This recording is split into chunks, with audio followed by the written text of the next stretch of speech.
Pendidikan merupakan salah satu upaya yang ditempuh dalam membangun dan meningkatkan mutu sumber daya manusia, karena pendidikan dianggap memiliki kemampuan dalam menciptakan manusia yang produktif dalam memajukan suatu bangsa.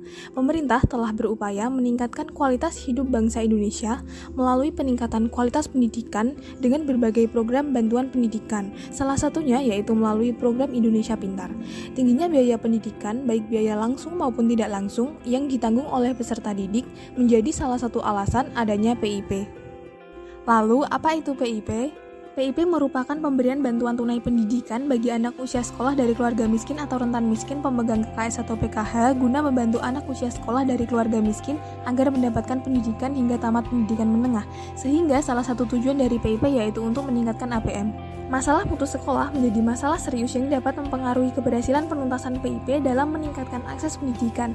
Salah satunya yaitu Provinsi Jawa Barat yang memiliki jumlah siswa putus sekolah paling tinggi dibandingkan provinsi lainnya di Indonesia pada tahun ajaran 2020-2021.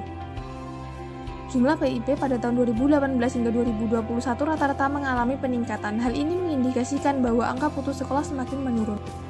Lalu untuk tingkat partisipasi sekolah di Jawa Barat yang dapat diketahui dari APM, jenjang SMP mengalami peningkatan dari tahun 2018 hingga 2021. Maka PIP di Jawa Barat perlu dievaluasi. Evaluasi dilakukan dengan meneliti bagaimana pengaruh PIP terhadap APM di Jawa Barat dengan menggunakan beberapa variabel independen yang berpotensi menjadi faktor yang mempengaruhi APM seperti penerima PIP, kemiskinan, pengeluaran per kapita, rasio guru terhadap murid. Selain itu, untuk memperkuat penelitian dilakukan juga studi literatur dari penelitian terkait. Berdasarkan hasil olah data menggunakan agresi, 91,92% dari APM di Provinsi Jawa Barat dapat dijelaskan oleh variabel penerima PIP, kemiskinan, pengeluaran per kapita, dan rasio guru terhadap murid.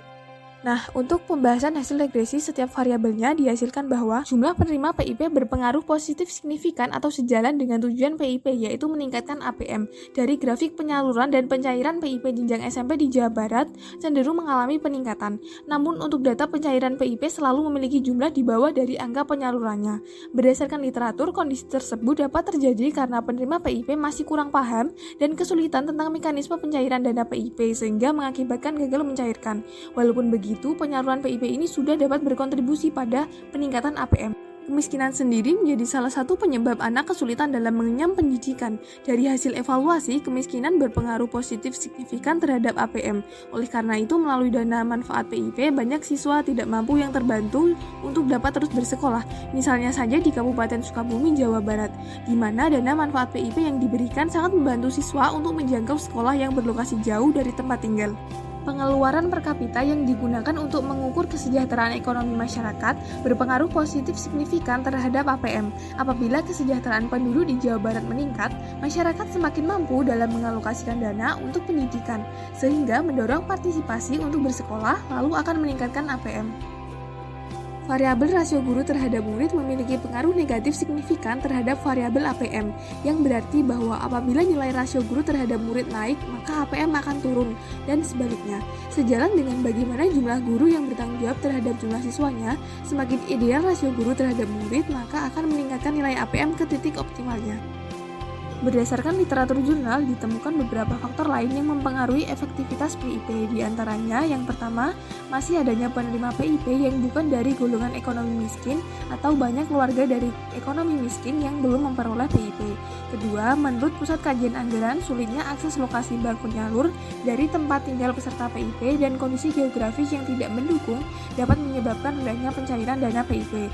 Yang ketiga, nilai manfaat yang diberikan kurang mencukupi kebutuhan biaya sekolah. Dari hasil analisis dapat disimpulkan bahwa adanya PIP dapat mendorong partisipasi sekolah, sehingga PIP dapat dikatakan cukup efektif dalam mencapai salah satu tujuannya yaitu meningkatkan APM, walaupun masih terdapat faktor lain yang menjadi masalah dalam PIP. Rekomendasi untuk PIP ini yaitu yang pertama, pemerintah jangan hanya menggunakan data penerima PKH karena data ini belum sepenuhnya tepat sasaran sehingga dapat mempengaruhi ketepatan penerima PIP. Yang kedua, pemerintah perlu melakukan penambahan nilai nominal PIP, perlu mengkaji ulang kompleksitas ragam faktor penentu seperti indeks kemahalan dan lain-lain. Yang ketiga, untuk meningkatkan ketepatan penggunaan dana PIP oleh siswa, sekolah perlu diberi kewenangan untuk mengawasi pengelolaan dana PIP.